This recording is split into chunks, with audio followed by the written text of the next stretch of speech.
Homefront multiplayer is large-scale warfare. Complete and total bedlam. Epic vehicular warfare. Fast-paced. Exciting. Fun. Homefront multiplayer takes place during the occupation wars. This is the time when the Korean army was invading the US after a deadly EMP attack and cyber attack. The remnants of the US military are kind of off, still trying to hold on and fight off the Korean invasion as best they can. The battles really take place in various locations, from suburban cul-de-sacs to department stores to a highway interchange, so you get to experience a wider swath of America.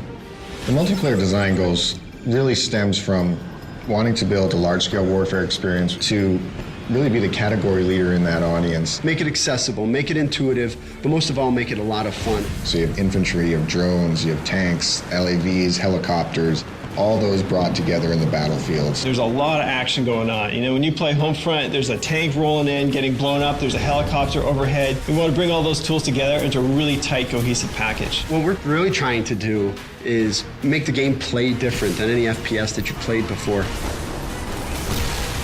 The whole idea behind vehicles and Homefront is you should get in and start having fun right away. This is not the kind of game where you need to spend 2 hours learning how to fly a helicopter.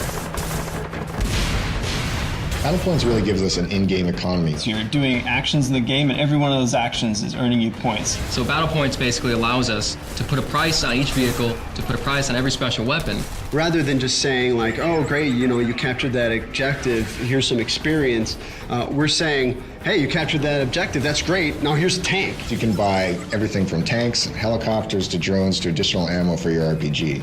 The idea with Battle Points is buy what you want when you want it. So if you're fighting a vehicle and you need a new rocket launcher, you can pick one up right on the fly.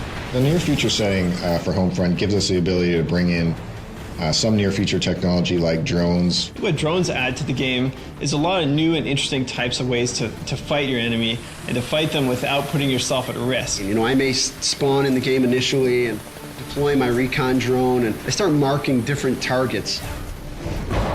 Ground control, everyone races for these 3 objectives, and then when you capture an objective, you start gaining points. Now, when you gain enough points, it'll actually push the whole line over to the enemy section. You're not spread out amongst a vast area. You feel the infantry-style combat, that intense battle for the objective points, as well as have the epic vehicular warfare reigning in.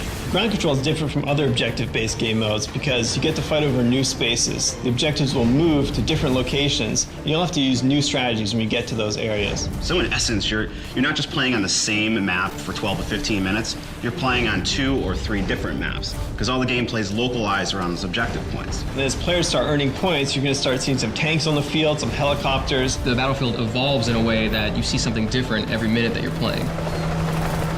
Homefront is doing dedicated servers. In console games, you can get up to 32 players. In PC, obviously, it's even more important to have dedicated servers. After Homefront ships, I'm probably gonna kick back by playing Homefront and destroying noobs online. It's interesting, as a developer, you have pretty much like one day where you know a lot more than everyone else at the game. After that one day, you're getting your ass kicked like everyone else.